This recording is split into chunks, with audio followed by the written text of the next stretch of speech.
días. Ánimo. Ya falta menos. Vamos a ser muy breves porque tenemos que salir a una gira al sureste. Sin embargo, contamos con el tiempo suficiente para informarles sobre un gesto de solidaridad que reconocemos mucho del gobierno de Estados Unidos, que ayer nos informaron, incluso de manera directa, la vicepresidenta Kamala Harris, de que van a enviarnos 1 millón de vacunas Johnson & Johnson, que es una sola dosis, y eso lo agradecemos mucho. Confirma el que es buena nuestra relación. Este es un planteamiento que hemos venido haciendo, de que hay que actuar con solidaridad, que todos tenemos que ayudarnos mutuamente. También se tomó una decisión de que esas vacunas, y se está haciendo el trámite para ampliarlas, ya sea que se reciban más de parte del gobierno de Estados Unidos o que se adquieran a la farmacéutica, se van a utilizar para un plan de vacunación especial en los municipios fronterizos de nuestro país, en la frontera norte, con el propósito de que se puedan ya regularizar las comunicaciones en la frontera, que se abra la frontera norte lo más pronto posible. Sobre estos temas va a informar ya a detalle, de manera puntual, el secretario de Relaciones Exteriores, Marcelo Ebrard, les va a informar y también les va a dar a conocer el programa, la agenda de la visita del martes próximo de la vicepresidenta de Estados Unidos. Entonces vamos a dejar la palabra a Marcelo. Muchas gracias, con su permiso, señor presidente. Buenos días a todas y a todos. Bueno, como ya lo informó el señor presidente, el día de ayer, la vicepresidenta de los Estados Unidos, Kamala Harris, ofreció vía telefónica, nos compartió al señor presidente López Obrador, y tuve el privilegio de estar ahí presente, que Estados Unidos nos ofrece, como un gesto de solidaridad y de apoyo a nuestro país, más de 1 millón de dosis de la vacuna Johnson & Johnson para México. Corresponde a la Secretaría con las instituciones de los Estados Unidos definir los detalles del arreglo a nivel diplomático y técnico. Estamos en eso, sabremos muy pronto cuándo llegan a México. Esta vacuna solamente necesita una dosis. Su efectividad para prevenir enfermedad grave por COVID-19 es de 85% y no requiere de ultracongelación.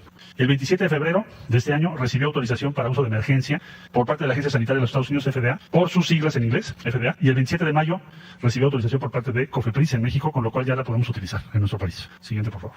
Ahora, estas dosis, por instrucción, señor presidente, van a ser utilizadas para vacunar a las personas de 18 a 40 años en la zona fronteriza, en la frontera de México con los Estados Unidos.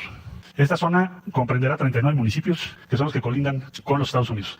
Con las dosis de Johnson & Johnson provenientes de Estados Unidos se va a vacunar a 1/3 de la población, de la que estoy ahora comentando, y México va a conseguir las dosis que nos faltan para llegar al 100%. ¿Cuál es el 100%? Entonces, aquí tienen ustedes la población de los municipios en la frontera norte. Total es 7.751.749. La población 18 a 40 años, 18 a 39 años sería en mujeres 1.466.269 mujeres.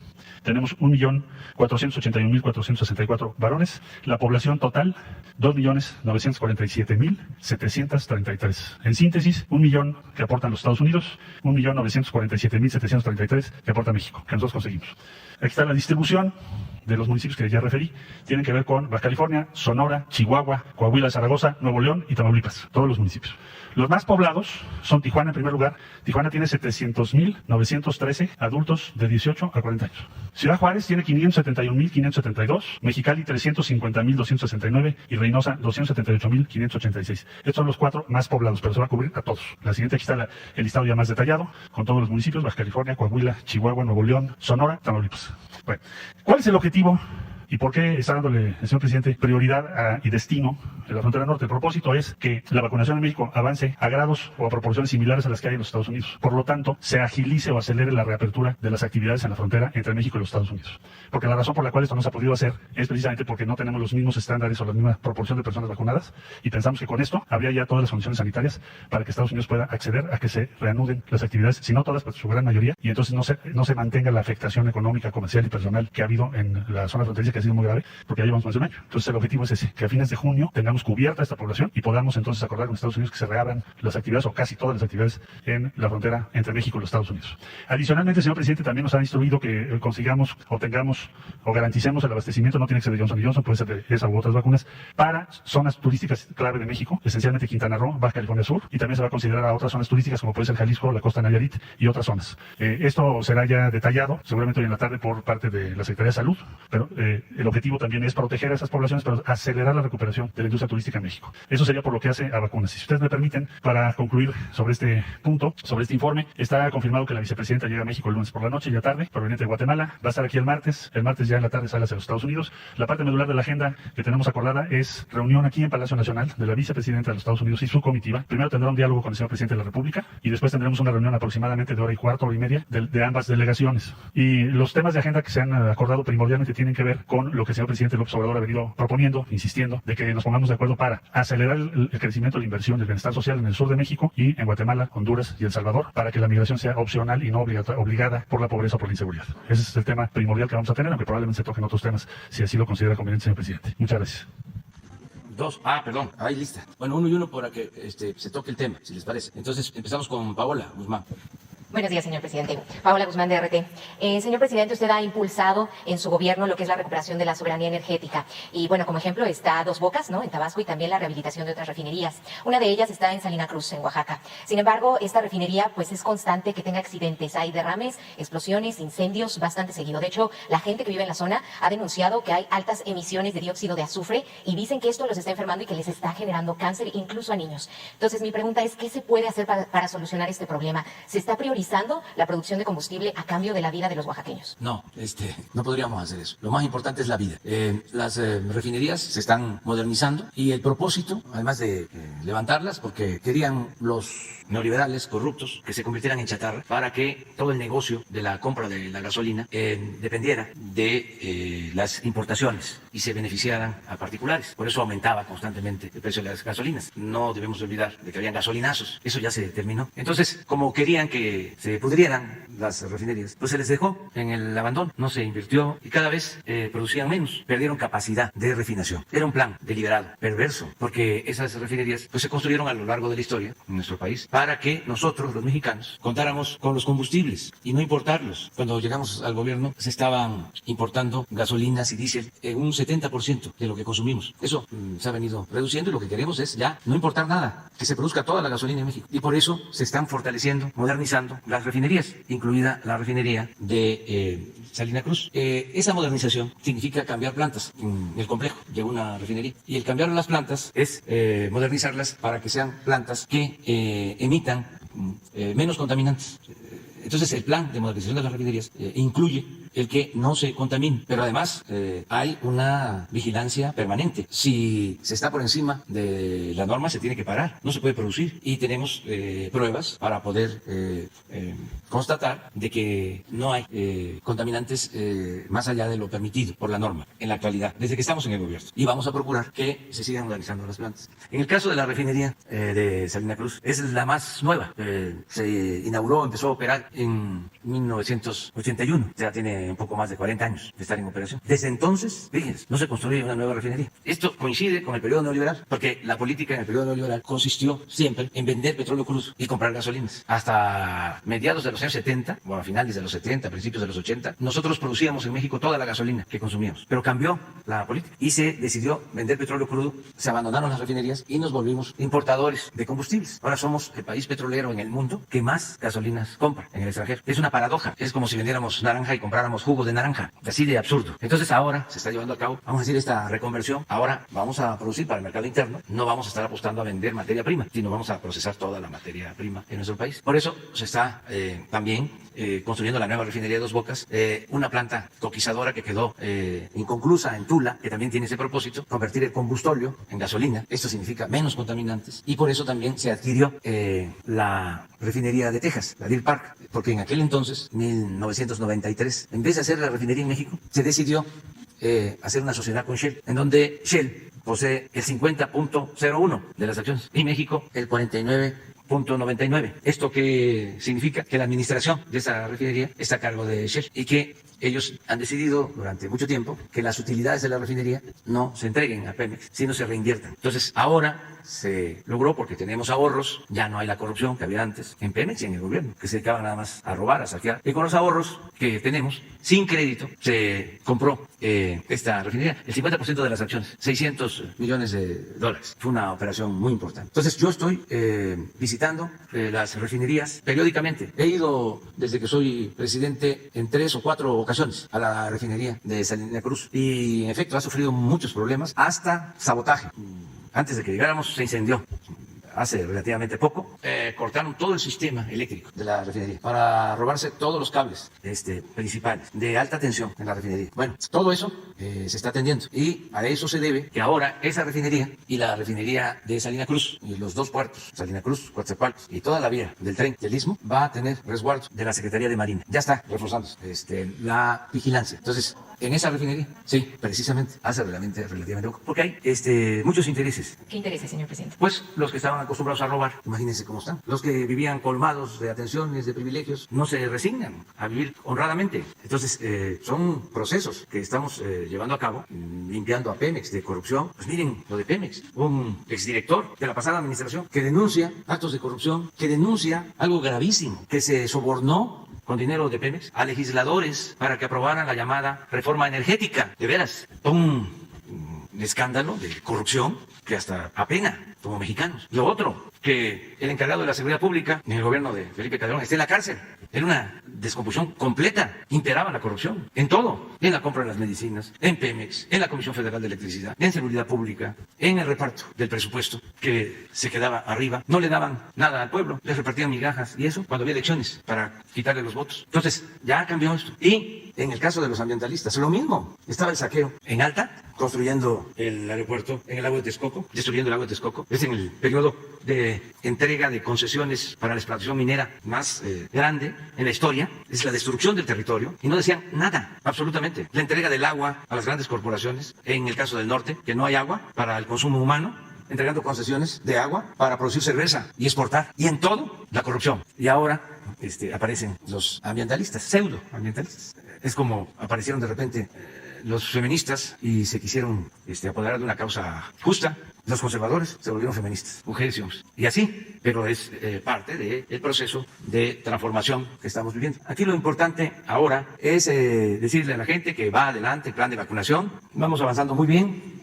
Antier se rompió un récord, se vacunó a más de 1 millón de personas. Antier. Y ayer estuvimos muy cerca de llegar de nuevo al millón. A ver si nos pones datos. 901,000 vacunados ayer. Ya mañana se termina la vacunación de adultos mayores de 60. Mañana se termina la vacunación de mayores de 50 hasta 59 con una dosis. Ya terminamos de vacunar a todos los maestros y ya se empezó de 40 a 49.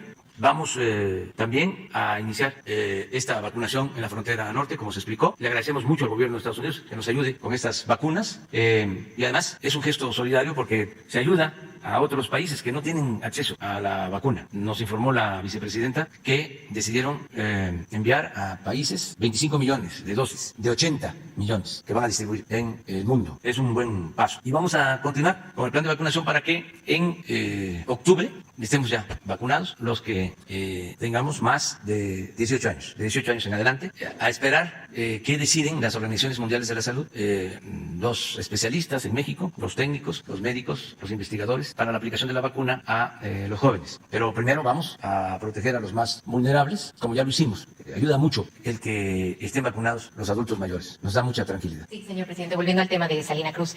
De hecho, las personas insisten que los gases que se emiten son muy tóxicos. Incluso los instrumentos de medición de ozono de la NASA consideran a Salina Cruz como uno de los puntos críticos en materia de emisiones de dióxido de azufre en el mundo. Incluso también los médicos y especialistas se quejan que no hay apoyo institucional para hacer estudios que demuestren los efectos exactos de estos gases contaminantes a la salud y particularmente en la gente que ya tiene cáncer. De hecho, dicen también que es porque las autoridades tienen miedo de lo que se demuestre en estos estudios. ¿Usted apoyaría realizar un tipo de investigación para saber si sí existen efectos adversos a la salud? Sí, desde luego, los hace CONACYT y constantemente se hace en Pemex y en la Secretaría de Energía. Y le repito, no haríamos nada que dañara la salud del pueblo. Nunca. Eso está por encima de cualquier interés mercantilista o materialista o económico. Siempre estamos cuidando la salud del pueblo. Si fuese cierto lo que planteas, no dudo de que tengas tú elementos y no te estoy descalificando a ti, pero si fuese cierto esto, así como se plantea, yo hubiese salido en el Reforma. O sea, o en cualquier otro medio, ya ahorita no podemos hablar de eso. No nos dejan pasar nada. y lo que no es cierto lo inventan. Entonces, por cuestiones políticas, porque se está llevando a cabo una transformación y esto, repito, afecta intereses, sobre todo afecta privilegios. Es que hay quienes tienen como Dios el dinero y ese es su Dios, el dinero, lo material. Es una forma de pensar y tenemos que tener nosotros principios, ideales, valores culturales, morales, espirituales. Pensar que solo siendo buenos podemos ser felices y que solo lo barato se consigue con el dinero. Es lo mismo y hasta mejor caminar 1 kilómetro o subirse a la bicicleta, con todo respeto, que traer un Ferrari para ir a un centro comercial y ahí sí tirar aceite. Pero era lo que rifaba. Les voy a contar algo. Hace como una semana, pasado fin de semana, voy a una gira de supervisión. No, fue hace 15 días porque el pasado estuve supervisando las hidroeléctricas, que es también algo muy interesante porque se está modernizando. La energía más limpia y barata es la que se produce con agua. Por eso la importancia de cambiar turbinas que datan de 40, de 50 años en las hidroeléctricas para turbinar y también que no tengan limitantes. Porque ¿saben qué hacían en el periodo neoliberal? Si una hidroeléctrica Malpaso, Chicoacén, Langostura, Peñitas, tenía capacidad para turbinar con 6 unidades, 6 grandes turbinas o generadores, que es nada más dejar pasar el agua no se contamina. El proceso está el agua en el vaso de la presa, entra hasta el fondo, 100 metros, entonces por la fuerza mecánica del agua hace girar una turbina que produce energía y sale esa energía a un generador y así se produce la energía que va a las líneas, a las redes para que tengamos la luz. Pero es eso, es un mecanismo mecánico. Bueno, esa agua nada más mueve la turbina y sale limpia, sin ningún contaminante. En el desfogue de las presas, ahí hay patos, hay garzas. Bueno, como a los ambiciosos, a los que solo les importa el dinero, no buscaban más que vender ellos la luz. Entonces, para que no haya competencia, en vez de 6 o 8 turbinas movidas por agua que no contaminan, operaban 1 o 2 para que no subiera energía a la red. No le daban lo que se llama despacho a esa planta hidroeléctrica para despachar primero a las que producen energía con gas del sector particular, del sector eléctrico. Entonces se me gira porque vamos a modernizar todas las hidroeléctricas. Pero eso fue este pasado fin de semana. Hace 15 días fui a visitar carreteras al norte y llego ya muy noche a un hotel a Ciudad Valles porque hice todo un recorrido por las carreteras del norte de Veracruz que siempre han estado muy mal. Ya estamos resolviendo el problema para que se pueda transitar desde Veracruz hasta Tampico en 2 horas y media, 3 horas. Pero hay problemas y a eso fui, que se resolvieran. Tenemos un tramo de 2 kilómetros que impide que se conecten, 150 kilómetros, porque en esos 2 kilómetros hay un conflicto con una comunidad. Entonces fui a hablar con la gente y voy a regresar porque la gente no quiere que se hagan esos 2 kilómetros. Ya están terminados los grandes tramos hacia el sur y hacia el norte, hacia Tampico y hacia Veracruz. Pero por esos 2 kilómetros no hay conexión. Entonces no quieren que se hagan porque argumentan de que se van a inundar. Entonces ya se hicieron estudios y se va a proteger a la población y yo les voy a dar seguridad y vamos a firmar un acuerdo de que no van a padecer, de que no se van a inundar y que van a recibir beneficios. Entonces a eso fui. Entonces ya en la noche llegamos, porque al día siguiente teníamos que hacer lo mismo, pero en San Luis Potosí, en la Huasteca, y nos quedamos a dormir en la ciudad de Valle, que es como la capital de la Huasteca, Potosí, de esa región. Entonces vamos a un hotel porque todos estaban llenos y en unos estaba un candidato, en otro candidato y como son elecciones y eso, no podemos nosotros meternos ni una foto ni nada de eso. Entonces nos fuimos a un hotel bueno, modesto, pero llegamos y había otro candidato, de todas maneras. Y lo que me llamó mucho la atención es que yo llego a la habitación, ya tarde en la noche, pero me levanto la mañana y un helicóptero, como en el estacionamiento del avión, del hotel, pero un helicóptero moderno, rojo, chillante, moderno. Entonces yo pregunto, ¿y de quién es el helicóptero? Porque además, pues con la preocupación de que pues la gente, los trabajadores del hotel, vayan a pensar de que yo llegué con ese helicóptero lujoso, ¿no? Ahí, porque se me figuró de que era un acto así de mucha prepotencia, ¿no? Pues ¿qué creen? El helicóptero era de un candidato, su helicóptero, ahí, hablando de lo material. Entonces tuve que esperar en la mañana que saliera, ya se fue en su helicóptero a su gira. Imagínense un candidato haciendo campaña en un helicóptero, pero así estaba todo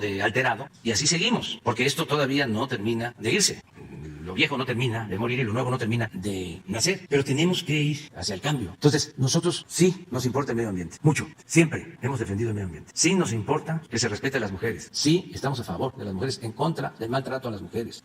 Nosotros no queremos que se destruya el territorio. No hemos autorizado una sola concesión desde que estamos en el gobierno para la explotación minera. No hemos permitido el uso del fracking en la explotación petrolera. No permitimos el uso de semillas transgénicas, no al maíz transgénico. Y en todo lo que hacemos, cuidamos el medio ambiente. Entonces, es explicarlo para que pues, se tenga la idea de lo que somos, que si no, pues imagínense lo que se atrevieron a escribir esta revista inglesa, El falso Mesías.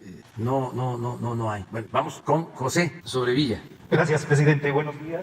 José Sobrevilla, noreste.net, Jalapa y Noreste Diario, Poza Rica. Nuestra pregunta es, ¿por qué si México contaba con los recursos para la compra de la refinería de Texas, Deer Park, por qué no fue adquirida antes? Uno, ¿qué cuentas le entregaron del porcentaje accionario que ya existía? ¿Y quién se hará cargo de la gerencia? Primera pregunta, si me permite. Bueno, se empezó a ver lo de la compra de la refinería desde el año pasado, desde mediados del año pasado. Cuando comienza la crisis por la pandemia que afecta la economía, que afecta mucho al sector petrolero, hubo como un mes en que no tenía precio el petróleo, si se acuerdan, se cayó el precio del petróleo. Y no solo eso, se cayó el consumo y andaban cientos de barcos como almas en pena, cargados de petróleo, los buquetanques, porque no podían atracar muelles, no había depósitos de combustible, todo estaba lleno y los buquetanques estaban convertidos en depósitos flotantes. Fue algo inédito. Entonces, algunas petroleras tomaron la decisión de vender sus activos, siempre sucede eso. Entonces él tenía en venta, o puso en venta, como 2, 3 refinerías, algunas en Texas, pero no tenía Deer Park en venta. Entonces el planteamiento fue, si nos venden la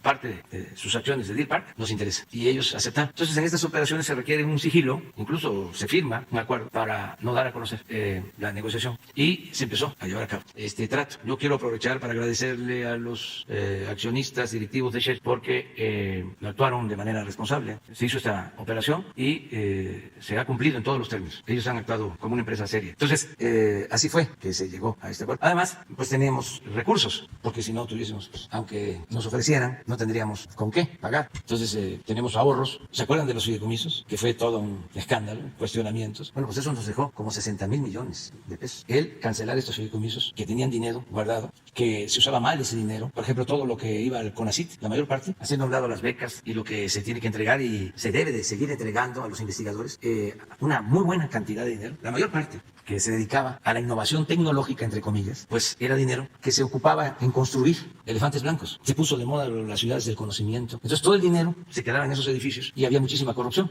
en la entrega de los contratos. Eran parte de esos fideicomisos y muchas otras cosas. Entonces cuando desaparecen esos fideicomisos, sin afectar a los becarios, a los investigadores, nos queda una muy buena cantidad de dinero. Entonces nos da para comprar esa refinería, nos dio para reiniciar la construcción de la conquistadora de Tula y nos dio para ayudar a los damnificados por las inundaciones, para la compra de enseres a miles de familias que resultaron afectadas. O sea, nos da para que no nos falte presupuesto. ¿Qué cuentas le entregaron de lo reinvertido de las utilidades de Salinas para acá, presidente? Muy pocas veces hubo utilidades, porque siempre, decía yo, se reinvertían las utilidades. ¿Quién va a manejar ahora esta refinería? El sistema de refinación de Pemex, como si fuese otra. Encontramos 6 y vamos a dejar 8 refinerías. Y lo más importante es que vamos a tener capacidad para procesar toda nuestra materia prima. También es importante, porque hay mucha confusión o falta de información. Uno desea, por ejemplo, de que todos los mexicanos tengan acceso al Internet. Y muchos que vivimos en la ciudad pensamos de que hay Internet en todo el país. Y a veces también pensamos que si hay una noticia en las redes, ya se enteró todo México. Pues no es así. Aún con el avance tan importante del Internet, siendo el Internet un medio de comunicación fundamental, yo creo que es una de las aportaciones más destacadas de nuestro tiempo. Aún así, la mitad de los mexicanos no tiene acceso al Internet. Y territorialmente hay Internet en el 20% del territorio nacional. No hay Internet en el 80%. Por eso es nuestro plan de que haya Internet en todo México, porque eso va a significar una revolución de las conciencias. Lo mismo cuando deseamos que ya no haya contaminación. Es decir, a ver, ya no debemos de seguir utilizando los recursos no renovables, como el caso del petróleo. Ya vámonos a otras energías alternativas. Dicen, ya no se va a necesitar el petróleo hacia el futuro. Desgraciadamente, va a transcurrir todavía bastante tiempo para que dejemos de utilizar el petróleo. De acuerdo a las proyecciones, se va a necesitar todavía el petróleo hasta 2050. Entonces, ¿qué es lo que tenemos que hacer? Utilizar esta energía, este recurso no renovable, fósil, de manera responsable y no extraer petróleo más de la cuenta. Por eso también la política de no vender petróleo crudo. Hubo un año, el 2004, que se extrajo petróleo a razón de 3.400.000 barriles diarios. 3.400.000 barriles diarios. El doble de lo que estamos extrayendo ahora, el doble de lo que se está extrayendo. Entonces nosotros no vamos a pasar, aunque descubrimos 3 grandes yacimientos, nunca vamos a extraer más de 2 millones de barriles diarios en el tiempo que nos queda. Porque con 1.800.000, 2 millones de barriles diarios tenemos para producir toda nuestra gasolina y todos nuestros combustibles, lo que es fortalecer la economía interna y dejar reservas. Nosotros vamos a dejar más reservas que las que recibimos, porque es la herencia de las futuras generaciones. Entonces es una forma también de ahorrar y de evitar el uso de estos combustibles contaminantes. Correcto, presidente. El último cuestionamiento nos lo hizo llegar el corporativo de Net de Michoacán, ellos con quien tenemos de noticias, con quienes tenemos una asociación. Y es en el sentido de que el viernes 23 de abril, el nuncio apostólico en México, Monseñor Franco Coppola, llegó hasta la cabecera municipal del municipio de Aguililla, Michoacán, para oficiar una misa por la paz. En este lugar existe un conflicto armado que ha escalado niveles nunca vistos en México y el municipio está incomunicado debido a que grupos armados han destrozado las carreteras y se ataca a la población con explosivos lanzados desde drones. Señor presidente, ¿cuál es su opinión respecto al activismo de la Iglesia Católica en esta zona de conflicto? Mire, nosotros somos libres, somos respetuosos de todas las religiones, somos respetuosos de la religión católica. Voy a dar un dato. De acuerdo al último censo, el 77% de los mexicanos manifestó ser católico. Más de 10% tener una religión evangélica de las distintas denominaciones. Y el resto, ejerciendo todos sus derechos y sus libertades, expresó no tener creencias o pertenecer a otras religiones. Nosotros somos respetuosos de todos, de creyentes y de no creyentes, porque tenemos que garantizar las libertades. Entonces, México es un país de mujeres y de hombres libres, conscientes, y yo creo mucho en los hombres, las mujeres, en la forma de pensar de cada ser humano. O sea, y esa es la libertad. Y tenerle confianza a la gente. No imponer nada. No tratar de imponer una ideología, imponer una religión, imponer una creencia. No, libertad, igualdad, fraternidad, como decían los revolucionarios franceses. Eso es. Me tengo que ir. Sobre el tema de Estados Unidos, ¿qué les parece? ¿Qué les parece si sobre el tema de Estados Unidos y el plan de vacunación me representa a Marcel y se queda más tiempo? Es que si no, no llego al avión. Presidente, ¿usted profesa o practica la fe católica? Yo soy cristiano y quiero también aclararlo. Hay en la iglesia evangélica, hay una denominación cristiana, pero mi cristianismo, lo que yo practico, tiene que ver con Jesús Cristo, porque yo soy seguidor del pensamiento y de la obra de Jesús. Creo que es el luchador social más importante que ha habido en el mundo, en la tierra. Por eso los poderosos de su época lo seguían, lo espiaban y lo crucificaron, porque él era amor y profesaba un profundo amor a los pobres, a los débiles, a los humildes. Si todos fuésemos cristianos en ese sentido, que lo somos, porque somos muy humanos, el cristianismo es humanismo, si todos fuésemos así, viviríamos en una sociedad mejor. Entonces, porque hay la paradoja, como en todo, de quienes son seguidores de Jesús, Cristo, pero no siguen su ejemplo. Finalmente, ¿tiene pensado alguna visita a Aguililla, Michoacán? Sí, nada más que pasen los procesos electorales. He ido a Aguililla, conozco Aguililla, como conozco todos los municipios de México. Me he quedado a dormir en Aguililla. O sea, les puedo decir que enfrente de la plaza principal hay un hotel donde me he quedado a dormir. Conozco el Aguaje, que pertenece a Aguililla. Conozco todo Michoacán. Y tengo la dicha enorme de conocer todo el país. Ya me voy. Gracias. Nos vemos. Gracias, canciller. Buenos días. Preguntarle, por un lado, si nos pudiera detallar los horarios de las actividades de la vicepresidenta Harris, y ahorita le hago otra pregunta. Va a estar aquí en Palacio Nacional a las 10 de la mañana y estimamos va a salir a las 12 del día. Luego tiene actividades planeadas y sale a las 6 de la tarde. Llega el día anterior, ya muy noche, como a las 11. ¿En algún momento se confirmó por parte de la vicepresidenta la visita al Senado? ¿Se le corrió la invitación o qué fue lo que ocurrió? No está previsto, no estuvo previsto que visitara al Senado de la República. El Senado estimó y tomó su propia postura. Y yo creo que es una postura prudente porque es muy cerca del proceso electoral. Pero no en que yo sepa, no estuvo incluido en su agenda o previsto o solicitado el visitar al Senado de la República, pero siempre se considera una visita de este tamaño, de esta jerarquía. O sea, solo fue como una posibilidad que contemplaron quizá en el Senado, pero no, Sí. no se retiró la invitación formalmente. Todavía no estaba confirmado, más bien el Senado consideró que quizá no sería el mejor momento y nosotros coincidimos en que era lo más prudente, por la cercanía al proceso electoral. Con respecto a lo de las vacunas, decía que México va a buscar completar con vacunas, sería con la misma vacuna de Johnson & Johnson. Ya estamos en comunicación con Johnson & Johnson, como dije, ya está autorizado en México. Es una vacuna que desde luego nos interesa porque es unidosis, tiene una serie de virtudes, tiene una buena eficiencia, un buen resultado. Y si es posible y podemos traerla, pues vamos a complementar los 3 millones, alrededor de 3 millones o casi 3 millones que se necesitan. Tendríamos poco más de 1 millón que viene de los Estados Unidos de este ofrecimiento y el resto lo vamos a conseguir. Si no se pudiese por alguna razón, lo complementamos con otra vacuna que por fortuna México tiene hoy un abastecimiento garantizado ya muy importante. ¿Se espera alguna otra transferencia de vacunas por parte de Estados Unidos? ¿Existe todavía esa posibilidad? Podría haberla, pero no lo avisaron en el corto plazo. Ahí estaremos atentos más bien a que llegue el momento que Estados Unidos ya autorice a sus propias empresas a que vacunas producidas en Estados Unidos puedan ser libremente adquiridas por varios o por otras naciones, y ahí estaríamos participando nosotros. Nada más en lo de Kamala Harris, perdón, sí se contempla que se reúna con algunas organizaciones de protección a migrantes. Se había solicitado si ustedes tienen conocimiento de este posible encuentro. Bueno, no tenemos todavía confirmado, pero lo sabremos de las actividades o de las reuniones que vaya a tener, pero esas ya están más en la esfera de su equipo y de sus asesores aquí en la Embajada de los Estados Unidos, pero siempre nos corren la cortesía de compartirnos, y con Ceci yo se los vamos a ver con mucho gusto. Voy acá. ¿Sí? Muchas gracias, canciller. Nancy Rodríguez, de Oro Sólido y de Empuje Migrante en redes sociales. Gracias. Mire, precisamente su secretaría, canciller, lanzó un aviso importante. Dice, realizaremos acciones para evitar la gestoría, el coyotaje, en el trámite de citas de pasaporte. Esto para que todos los ciudadanos tengan libre acceso y puedan obtener una cita sin intermediarios. Ustedes mismos en Secretaría de Relaciones Exteriores dieron a conocer que en Nuevo León hay aproximadamente 100 cuentas de correos, obviamente hackeadas, y un total de 361 citas agendadas con irregularidades para sacar pasaporte nada más en Nuevo León.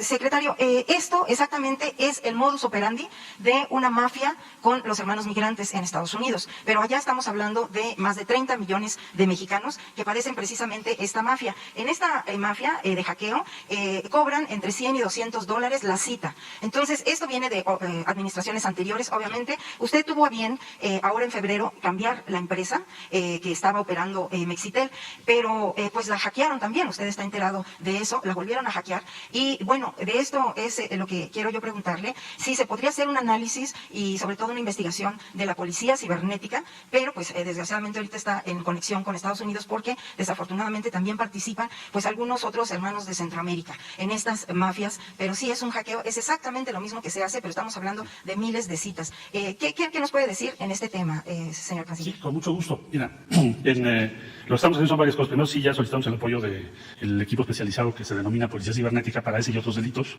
que tienen que ver con la seguridad de la información y que tienen que ver con lo que tú estás refiriendo ahorita, que son citas. Entonces, eso ya está en proceso. También tenemos varias investigaciones con apoyo de la Fiscalía General de la República, con diferentes grados de avance. Luego, la otra cuestión que estamos haciendo es aumentar la disponibilidad y el acceso a las citas, porque eso es lo que es que tengamos problemas. En pocas palabras, tenemos que aumentar las instalaciones, la capacidad de respuesta, y es lo que estamos haciendo. En Nuevo León vamos a hacer una oficina mucho más grande, como la hicimos aquí en la Ciudad de México, en Coyoacán, que es muy grande, entonces no tiene sentido que busque citas por otro lado. Todo eso es lo que estamos haciendo, porque sí, tienes tu razón, eso se tiene que corregir, y ya tiene años, pero eso no justifica que siga así. Por eso, entonces, ampliar la capacidad y la intervención de la Policía Cibernética y la Fiscalía General de la República. Okay, entonces se le daría una esperanza a estos más de 30 millones de mexicanos. Pues tenemos que corregirlo. Para corregirlo. Ahora, precisamente están en contubernio, ya probado, obviamente tenemos videos, incluso grabaciones, pues algunos empleados de los consulados. Entonces, incluso también cónsules, señor secretario, usted seguramente ya lo sabe. Y bueno, yo le quisiera plantear una pregunta de forma diferente, dos preguntas. Por ejemplo, en el consulado de Nueva York, llega un señor accidentado, quemado de su brazo derecho, a pedir una identificación o que le den un documento para que lo puedan atender en el hospital allá en Estados Unidos. Es rechazado, no le ayudan en el consulado de Nueva York. Este es un caso, pero hay otro donde está la fila llena, ¿no? En las afueras del consulado, cerrado el consulado, pero con personal adentro, y llega un señor muy prepotente y les dice, no se les va a recibir, pero muy groseramente, prepotente, ¿no?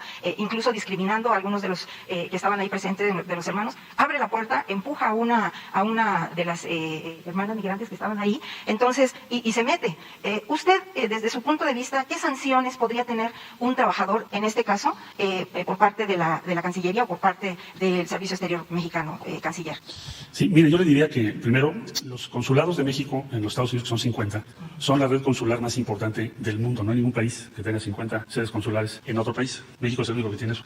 Y debo decir que ahora que ha sido la pandemia, la actuación de las y los cónsules y de su equipo, pues ha sido impresionante en cuanto a compromiso, en cuanto a entrega, en cuanto a lo que han conseguido, transporte, asistencia, atención médica, ahora dosis de vacunas, etcétera. Eso no quiere decir que no podamos observar casos como los que usted está comentando. Para esos casos no los debemos permitir, porque entonces pues van en contra de lo que es la norma, de lo que es el compromiso de los consulados mexicanos que han hecho toda esta labor tan importante. No solo la pandemia en general, son consulados de referencia para muchos países. Entonces, si usted me tiene la bondad de entregarme o hacerme saber esos detalles, pues actuamos de inmediato, porque no debe ser. Perfecto. Debemos estar comprometidos con la gente. Bueno, tenemos los videos. ¿Sí? Y se escucha, se ve la imagen de este señor que déspotamente y prepotentemente ignora a toda la fila y obviamente los hermanos mexicanos pues se quedan callados, no defienden. Pásamelo ¿Tengo el usted video? y lo vamos a, porque hay un procedimiento para eso. Perfecto, tengo el video. También tengo el video del señor quemado También tengo el video, y también tengo el video y el audio donde una funcionaria de aquí del consulado les dice que ellos están pagando por un trámite, no por un servicio. Y desafortunadamente, pues hay que decirlo, señor canciller, no es tanto quién sea o no, pero sí hay que comentarlo. Es la hija del señor Rock, que es directivo ahí del periódico El Universal y colaborador del Universal, y la tenemos grabada donde externa esto. Entonces sí se los voy a hacer llegar, por favor, y usted ahí los puede ver. Por favor, y yo lo reviso con todo gusto. Ok, y por respeto a mis compañeros, pues nada más lo dejamos ahí. Gracias. Bueno, vamos a tener 3 preguntas más. ¿Tenías tú, por favor? Voy uno y uno ahorita. Voy contigo, sí. Gracias. Secretario de Relaciones Exteriores, su servidor Carlos Pozos, reportero de la Molécula Oficial y columnista de la revista Petróleo y Energía. Buenos días a quienes nos ven y a quienes nos escuchan. Buenos días a los compañeros. Esta pregunta se la hago con información que me comparte un colega y compañero, Darío Celis, del Financiero. Preguntarle, canciller, si en la mesa de negociación del martes con la vicepresidenta de Estados Unidos, Kamala Harris, se tocará el respeto a los derechos laborales, toda vez de que hay una inminente compra de Kansas, de la ferroviaria a Kansas, por parte de la empresa Canadian National Railway, por un total de $33,700 millones. Aquí hay 2 aduanas que se tienen que cubrir para esta negociación. Es la aduana de la COFESE, presidida por Alejandra Palacios, y por el sindicato ferrocarrilero con Víctor Flores, que quiere los mismos salarios y prestaciones que se dan en Estados Unidos. Se tocará en la mesa de negociación este tema tan importante, porque así se haría la línea férrea más grande del mundo, desde Canadá hasta México. Bueno, no está previsto específicamente tocar ese tema de esa empresa, y tampoco es el objeto principal de la entrevista o de la reunión, todos los temas bilaterales, como podría ser el tema laboral. Ahora, ahí solo apuntaría yo que estamos en una etapa distinta con Estados Unidos en materia laboral, porque ahora se pueden presentar casos y promover casos por ambos países y se establecieron mecanismos para los diferendos en ese campo. En síntesis, hay un cambio en la legislación laboral en México muy favorable a los trabajadores, a las y los trabajadores, y en Estados Unidos tienes ahora un gobierno que es más pro sindicatos que en el pasado, la anterior administración. Entonces, yo lo que anticiparía es que los derechos de los trabajadores a ambos lados de la frontera pues tienen hoy una coyuntura más favorable que en los últimos años, y por lo tanto no debería de ser una materia de diferencia entre ambos países, más bien lo contrario, de acercamiento entre ambos países. Entonces, no vamos a discutir ese caso en particular, ni está previsto que tengamos abordar el tema laboral entre ambos países, pero tenemos una circunstancia en la relación bilateral cualitativamente distinta a la que teníamos hace algunos años, porque, vuelvo a insistir, hoy es parte del Tratado de Convención entre los dos países, la materia laboral y el respeto a los derechos de los trabajadores. México incluso mandó una comunicación a Estados Unidos sobre lo que estamos observando, y vamos a abrir una etapa ahora de consultas entre ambos países. Los consulados están trabajando mucho sobre eso, ahora que se comentaba, sobre el tema laboral y protección de los derechos de los trabajadores. Finalmente, señor secretario, quisiera saber cuál es su opinión. Ayer, a través de un memorándum publicado por la Casa Blanca, se da el posicionamiento del presidente de los Estados Unidos, John Biden, en donde asegura que seguirá apoyando a organizaciones que en México denuncien la corrupción, y también, reiterarle, esto estará en la mesa de negociación con la vicepresidenta Kamala. ¿Y cuál es la postura? Yo lo veo, en primer lugar, no es una resolución o una circular sobre México, es una circular sobre toda su política en todo el mundo, que tiene que ver con lo que Estados Unidos ha hecho durante muchos años, que es apoyar a muy diversas organizaciones a través de sus instituciones. Es una decisión de Estados Unidos sobre ello. No esperaríamos que eso cambiase, ni tampoco México lo ha planteado así. Lo que México está planteando es que las organizaciones que reciban financiamiento de gobiernos extranjeros tienen que respetar el ámbito político interno. Eso es lo que estamos planteando. Que, por cierto, también está en la ley en Estados Unidos. O sea, México no podría pagar o financiar a una organización en Estados Unidos no gubernamental que tuviese como propósito influenciar el proceso político, porque así está establecido la ley en los Estados Unidos. Entonces, lo que está México planteando es lo mismo, el mismo estándar que tiene su ley. En pocas palabras, que las organizaciones que reciban esos recursos, en su caso, no pueden intervenir o participar o influenciar el proceso político en México. La pregunta es, ¿se influenció el proceso político en México de estas elecciones intermedias? No, yo lo que estoy diciendo es que el caso que hemos presentado es de una organización que se denomina Mexicanos contra la Corrupción, en donde hay elementos que acreditan sus propósitos de actividad política o de influenciar la opinión pública en México, y por eso México presentó una nota diplomática. Pero eso es un tema, y lo que ayer vimos en la circular es otro. Son dos cosas diferentes. Bien, gracias. A ustedes. Voy acá, allá atrás, ¿sí? Hans Salazar, de Noticiero en Redes, canciller. Buenos días. Preguntarle sobre la misión de la OEA en nuestro país. Bueno, fue invitación, entendemos, del INE. Sin embargo, yo quisiera preguntarle qué tipo de situación tiene con el puente con la Secretaría de Relaciones Exteriores. ¿Es común esta misión? Y lo digo porque después de lo que ha sucedido en Sudamérica, que ha quedado bastante mal parada esta Organización de Estados Americanos, ¿qué papel concretamente está jugando en México? Y si para usted se tiene que tener mucho cuidado con lo que venga y esté haciendo este organismo internacional. La OEA ha participado o ha estado en México en diversos procesos electorales, solicitó estar en este proceso electoral. México tiene una política en la que no prohibimos a ninguna organización internacional, y menos de las que formamos parte, que puedan enviar a sus observadores siempre y cuando cumplan con la legislación mexicana. Es lo que se les advirtió. Ahora, por supuesto que la actuación del actual secretario general de la OEA, el señor Almagro, ha sido una de las peores en la historia. Y se lo hemos dicho en las sesiones y voy a decir por qué, para quienes me están escuchando. En primer lugar, ha actuado de manera reiterada sin consultar a los Estados miembros. O sea, actúa como si fuese autónomo, independiente, o que él asume que no necesita consultar a los Estados miembros. Entonces, eso ha sido un problema recurrente durante su gestión. Y segundo, muy dudosas y cuestionables actuaciones para intervenir en procesos internos, como fue el caso de Bolivia, que fue oporobioso, porque facilitaron prácticamente un golpe en un país con una vida democrática ininterrumpida en los últimos años. Entonces, nuestra opinión sobre su actuación es que es la peor, o de las peores que ha habido en la historia de esa organización. Sin embargo, México no va a prohibir que vengan los observadores de la OEA o incluso de otros organismos hoy en nuestro país. La única obligación que tienen ellos es respetar la legislación mexicana, y así estaremos vigilando que sea. ¿No ha tenido ningún diálogo con Almagro a partir de esta petición de estar aquí? No hemos tenido ningún. Les recuerdo que México es miembro de la OEA y hay una regulación de ese tipo de misiones. Claro que la vemos, pues como le estoy diciendo, proveniente de un organismo cuyo secretario general ha actuado de esa forma en estos años, y ha sido una de las peores gestiones que hemos visto en la OEA, yo diría, en toda su historia. Segundo punto, canciller, preguntarle sobre el tema de las vacunas. Ya usted aquí ha ampliado sobre la adquisición, sobre todo esto que se ha logrado a nivel internacional. Sin embargo, como también ha informado usted aquí mismo en estas conferencias matutinas, la injusticia y la limitación hacia países, y me voy a referir concretamente hacia Latinoamérica, hacia países donde el problema de la adquisición de las vacunas, Centroamérica, por ejemplo, por un caso regional, ya hay algún tipo de puente de diálogo que hayan solicitado gobiernos donde esté muy restringido, muy limitado el acceso a las vacunas, para que México, por lo menos en el tema de la vacuna patria, que también ya se ha presentado aquí los avances, se les pudiera proveer. Ya se han estado viendo explorado algún tipo de convenio. ¿Con qué países, si es que es el caso, canciller? Sí, con mucho gusto. En lo que hace a la vacuna patria, que México está avanzando, está en ensayo clínico, se presentó a todos los países de América Latina y el Caribe en una sesión de la Comunidad de Estados Latinoamericanos y Caribeños.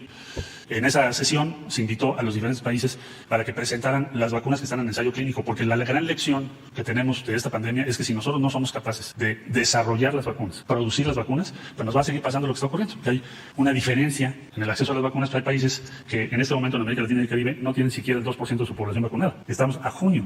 Entonces, todos estos meses no han tenido acceso a las vacunas. A nosotros nos ha costado un trabajo enorme. Lo mismo puedo decir de Argentina, de Chile, en fin. Entonces, se hizo esa reunión para decir, tenemos que desarrollar en América Latina una vacuna que sea eficaz en contra de este virus y la capacidad para que en el futuro, porque va a haber más virus, no vuelva a suceder lo que nos ocurrió en esta ocasión.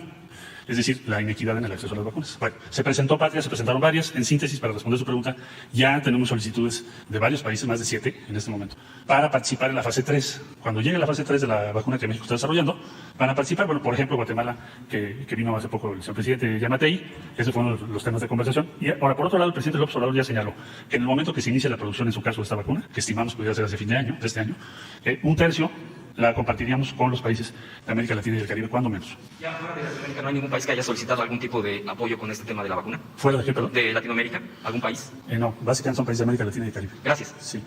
Usted, por favor. No, bien, ahorita voy. Hola, canciller, buenos días, Gaspar Vela de la Octava. Preguntarle si en la reunión que tuvo el miércoles en Costa Rica con el secretario de Estado de Estados Unidos tuvo oportunidad de dialogar sobre este financiamiento a organizaciones no gubernamentales en el país, y si después del anuncio que hizo ayer el gobierno de Estados Unidos, México va a insistir en el tema o qué medidas va a tomar. Sí, bueno, nosotros ya presentamos una nota diplomática en específico sobre esta organización que mencioné y seguramente vamos a dar una respuesta sobre esa organización en específico. ¿Qué es lo que se estableció?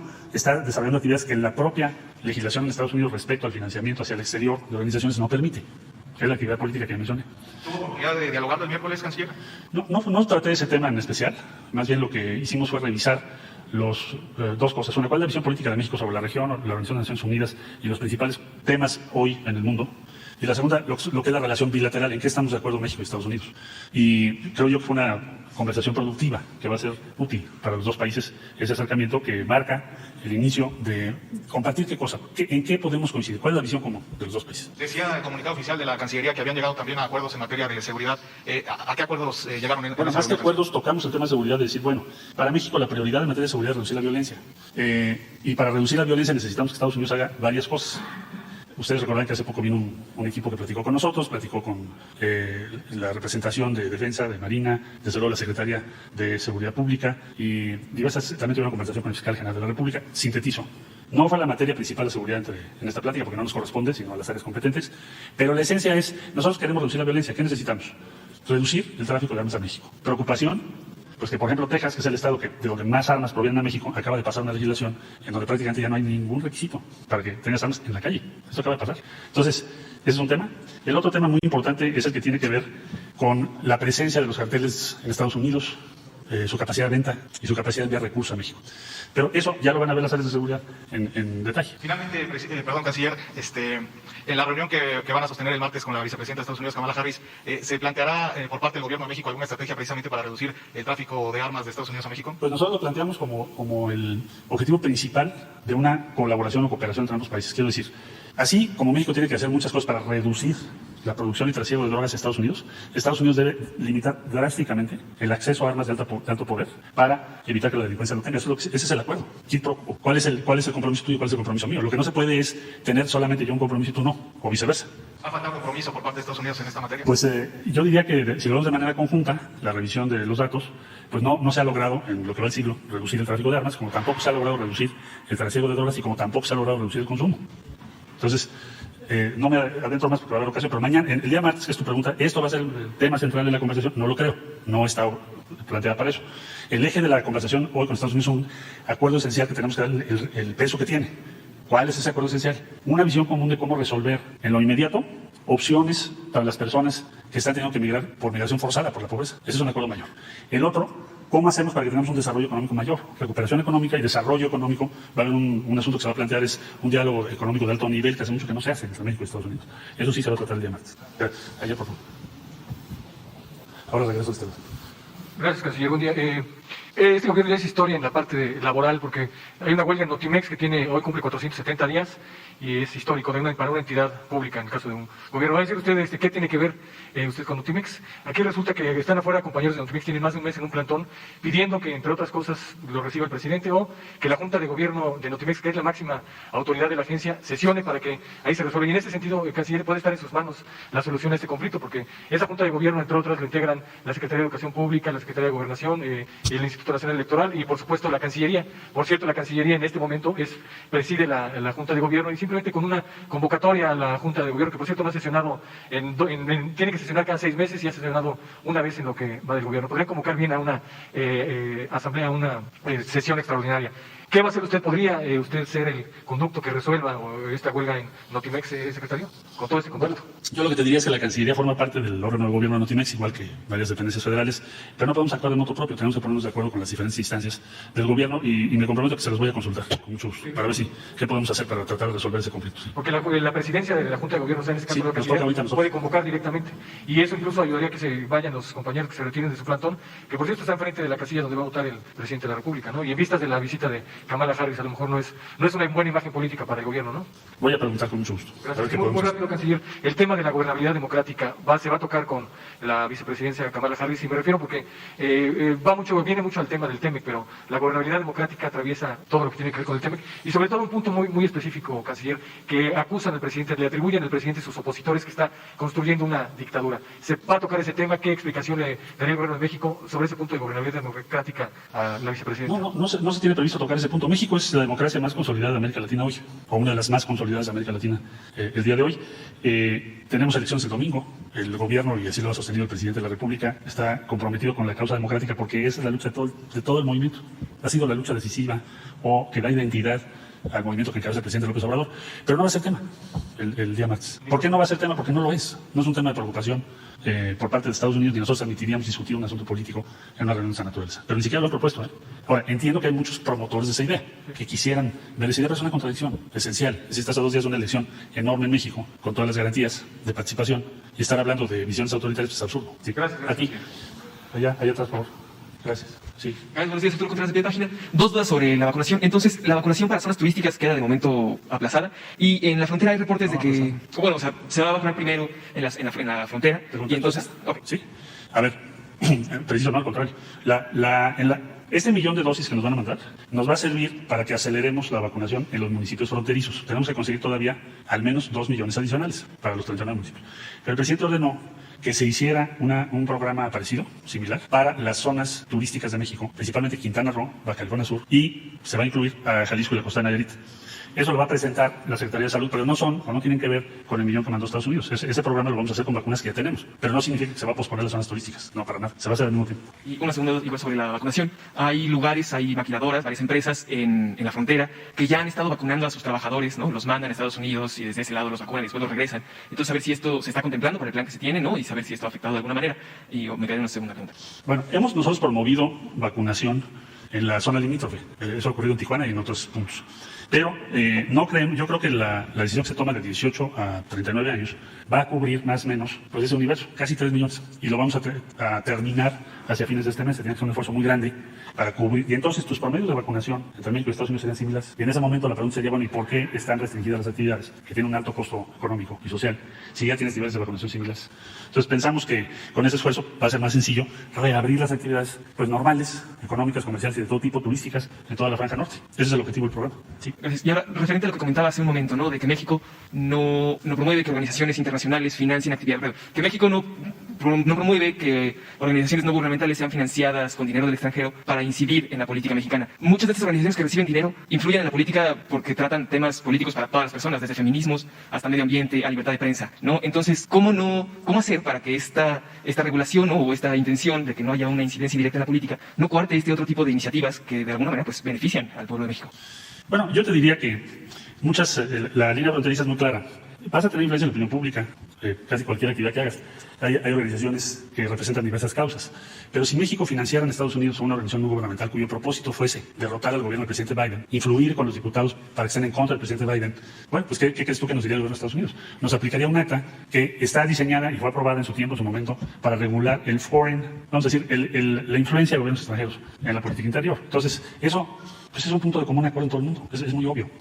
Lo que México está planteando y defendiendo es lo mismo que dice la ley en Estados Unidos. No estamos en otra posición. Y lo mismo te diría yo, México es uno de los países más abiertos del mundo en términos legales para las organizaciones no gubernamentales y los recursos provenientes del exterior. Casi no tienen restricciones. Hay más restricciones en Estados Unidos que aquí. ¿Perdón? ¿Restricción para estos? Nosotros no estamos planteando eso. Lo que estamos diciendo es, si alguien tiene un propósito de influencia política, pues eso no se debe permitir, como tampoco se permite en Estados Unidos. Bueno, si les parece, dos más. Tú, por favor. Buenos días, Fabiola Martínez de La Jornada. Canciller, en esta misión mundial en contra de la corrupción que está lanzando Estados Unidos, es muy explícito en cuanto a que va a continuar con el financiamiento de organizaciones no gubernamentales, periodistas y demás. Con esto, ¿ustedes darían o tendrían sospechas de que en esta respuesta que esperan de la nota diplomática se les confirme que continuará este financiamiento, por ejemplo, a Mexicanos contra la Corrupción y la Impunidad y otras de este mismo colectivo que ustedes mismos han señalado? El presidente ha dicho que son asociaciones políticas disfrazadas de asociaciones civiles. ¿Darían con este discurso que vimos ayer del gobierno estadounidense pues como una respuesta negativa a su planteamiento de la nota diplomática? No, a ver, lo que veríamos es en el tema de luchar contra la corrupción, pues hemos dicho, lo acabo de decir yo en Costa Rica, ahora que estoy con el secretario de Estado en la reunión donde estaban todos los cancilleres, es decir, si quisiéramos sintetizar en palabras del presidente López Obrador cuál es su causa principal, él lo ha dicho, es acabar con la corrupción. O sea, un punto de acuerdo más obvio, evidente, amplio, no puede haber. Entonces, una vez que se tiene esa posición política, y ahora que vemos que el gobierno de Estados Unidos toma sus decisiones de decir, nosotros vamos a promover con las organizaciones esta causa, pues están en su derecho. Nosotros eso no lo vamos a cuestionar. No lo vemos como una respuesta a la nota diplomática, es una definición de política exterior de Estados Unidos, que no necesariamente es antagónica a lo que es la posición mexicana hoy en día en contra de la corrupción. Ahora, ¿qué límite hay en México a esas organizaciones? Bueno, pues hay muchas organizaciones que tienen actividades muy importantes. Aquí lo que está planteando la nota diplomática es, de acuerdo a tu propia legislación, esta organización que recibe dinero de ustedes está violando los límites que tu propia ley señala. Eso es lo que está planteando. Y es lo que vamos a seguir haciendo. O sea, si hay alguna organización que actúa de esa manera, lo haremos saber también. Pero la nota de ayer, lo que yo veo es que es una definición de política exterior de Estados Unidos, no es una respuesta a una nota diplomática que México presentó. México la presentó el 6 de mayo. En la experiencia que tienen ustedes, ¿es normal que se demoren un mes casi ya en esto? Puede serlo, y además hay diferentes tipos de respuesta. Pueden no responderte de una sola forma, te pueden responder de diferentes maneras. Entonces vamos a ver en estos días y en los próximos días cuál es su respuesta sobre este punto en particular. Ese todavía no lo tenemos. ¿Será un comentario con la vicepresidenta, digamos, en esta parte del procedimiento diplomático? No esperaría yo una respuesta de ella, porque tampoco nosotros hemos puesto ese tema como un tema central en la conversación con la vicepresidenta. Eso se ve por otras vías. Bien, y segundo, nada más una precisión en cuanto a las vacunas. México tiene, según lo que usted ha trabajado de esa parte de traer las vacunas, México tiene garantizada el abasto aproximado de 3 millones de dosis para que continúe acelerado el proceso de este Plan Nacional de Vacunación. 3 millones semanales, por ejemplo. Nosotros tenemos Los compromisos ya establecidos, los que reporto yo son los que ya tienen fecha, no lo que está establecido en los contratos, sino lo que ya, digamos, ya sabes cuándo va a llegar. Por ejemplo, Sputnik lo reporté porque el domingo va a llegar a las 2:30 de la mañana. Ya tengo la confirmación del vuelo. Entonces, en ese tenor, lo que tenemos previsto en el mes de junio son casi 25 millones de dosis. Entonces, para sintetizar, de diciembre a mayo recibimos 40 millones. De el último día de mayo al último día de junio vamos a recibir 25 millones. Entonces, eso garantiza qué cosa. Lo que ya anunció el presidente, de 50 a 59, terminar la primera dosis, así como de 40 a 49 años. Y ahora con esta que nos manda Estados Unidos, vamos a atender frontera norte, y ya se abrió como nos está llegando más de lo que habíamos previsto, tenemos más dosis, podemos también hacer lo del sector turismo que el presidente me pidió que anunciara el día de hoy. Esta dinámica continuaría para julio, porque se vienen pues el mayor rango de población urbana en las poblaciones jóvenes. Pues con los números que tenemos previstos, sin duda va a tener México las dosis necesarias para terminar en la fecha que el presidente nos puso, que es los primeros días de octubre, que esté terminado toda la vacunación de México. Entonces, teníamos 46 meses, en un mes 25, el mes siguiente seguramente van a ser más de 25 en un mes. ¿Sí? Bueno, teníamos 2 más, voy allá tú y acá tú, por favor. ¿Cuáles son los 7 países que ya hicieron la petición de estas vacunas que va a producir México? Sí, bueno, de las que yo tengo conocimiento son Guatemala, Paraguay, Bolivia, Argentina, Cuba, y me falta uno, ¿cuál es? Ecuador. ¿Estas también entran en el acuerdo que se tiene con Argentina en el envasaje? ¿También se dijo que iba a haber apoyos a países de América Latina? Bueno, esa parte. El envasado en México ya se está haciendo, como informamos. Hay una serie de contratos que tienen diferentes países con AstraZeneca, señaladamente Argentina, pero hay otros, y pues ya están recibiendo o van a recibir ya sus vacunas. Pero no tiene que ver con la fase 3 de la vacuna patria. La fase 3 de la vacuna patria es invitar a otros países de América Latina para que participemos juntos. Además de este acuerdo. De forma adicional. Ok, y sobre la vacuna patria, ¿qué nos puede compartir ahorita? Especificaba que en diciembre iniciará la fase 3 o para diciembre ya tendríamos... Bueno, según lo que explicó aquí la directora de CONACYT que lleva ese programa, ella estima que hacia fines del año habrá ya concluido la fase 3, así que ya se tendrían los resultados. Ahora estamos en fase 1. Gracias, canciller. Usted. Gracias, canciller. Buenos días. 2 temas muy concretos. El primero sería, de cara a la posible apertura de un proceso de negociación entre el gobierno de Nicolás Maduro y la oposición en ese país, ¿México podría ser sede de esas negociaciones? México, no sé si podría ser. ¿Podría ser sede de esas negociaciones? Mira, no te puedo confirmar ninguno de esos datos porque puedo poner en peligro procesos que son muy complejos, pero lo que sí te puedo decir es que la posición de México, desde el encuentro que era en Montevideo ya hace mucho tiempo, hablo del 2019, hay que hacer una negociación entre ambas partes y tratar de buscar acuerdos. Esa ha sido la postura de México todo el tiempo. Entonces, todo lo que nosotros podamos hacer para contribuir a que se dé un diálogo y se encuentren acuerdos entre los venezolanos, lo haremos. No sería la primera vez que México es sede. México ha sido sede en muy diversas conversaciones. Estamos cerca de Noruega, tenemos muchas afinidades con Noruega. Estamos en pro de ese tipo de acuerdos, solución pacífica, pero no tengo autorización ahorita para compartirles detalles sobre eso. Sin revelar quizá los detalles, canciller, ¿hay algún planteamiento de que México sea precisamente esta sede? Bueno, siempre ha estado considerado, pero no tengo confirmación todavía. Pero ven positivo este posible sí, proceso. Claro, nosotros vemos con muy buenos ojos que haya una negociación. Digo, no que sea necesariamente en México, pero donde sea que se haga, México lo vería con simpatía. Gracias. Y segundo tema, canciller, después de varias críticas de medios internacionales, ¿qué opinión le merecen precisamente estos cuestionamientos? ¿No le preocupa al gobierno de México la visión internacional que se tiene sobre el desempeño de la administración del presidente López Obrador? No, sí nos preocupa y ocupa, pues ahí está la carta que le mandé de Economist. Es increíble la revista, y yo me atreví a hacer esa comunicación porque yo nunca había visto una revista que yo recuerde cuando menos, con semejante pretensión de influir en la elección en México, con argumentos tan superficiales. Yo te diría casi panfletaria. O sea, no recuerdo un caso así cuando es todo el tiempo que yo llevo en el servicio público. Entonces fue demasiado, fue un exceso. Es algo más allá del comentario de una revista que puedes respetar, porque desde luego que puede haber todo tipo de posiciones, sea a favor, en contra, o críticas. Pero eso es panfletario, es casi decir, no deben votar porque todas las encuestas dicen que va a tener un buen resultado electoral. Eso es como una exasperación. Pero sí nos ocupa, sí nos preocupa, por eso contestamos. Si no tuviera interés, pues no diríamos nada. Entonces, claro que tenemos que defender nuestras posiciones y nuestro punto de vista. ¿Tiene previsto enviar otras misivas a los otros medios internacionales que han hecho críticas? Cuando amerite. Ahora, respecto a la opinión internacional en torno a México, yo te diría, si tú ves lo que ha sido la experiencia para obtener las vacunas, pues no tiene que ver con lo que señala The Economist. Lo que tienes como resultado de la presencia de México en el mundo es un acceso a un gran número de iniciativas con mucho respeto a nuestro país. Si nuestro país tuviera una mala imagen, no creo que tuviéramos los resultados que estamos teniendo. Entre otros, lo que ayer vimos también de Estados Unidos, decir, te mando 1 millón de vacunas. Finalmente, son gobiernos que están mostrando solidaridad respecto a México. Entonces, la opinión internacional que yo he visto en mis viajes, en las reuniones, en la ONU, en la CEPI, en Moscú, o en Estados Unidos, o en Europa, o con China, con la India, es de respeto y de aprecio por lo que México está haciendo y su gobierno. ¿Afirmaría que la opinión internacional sobre México es positiva? Sí, yo diría que sí, porque ahí está la evidencia. Si no fuese positiva, no creo que tuviéramos el número de vacunas que tenemos en México. Bueno, muchas gracias. Gracias a todas y a todos. Muy buen día.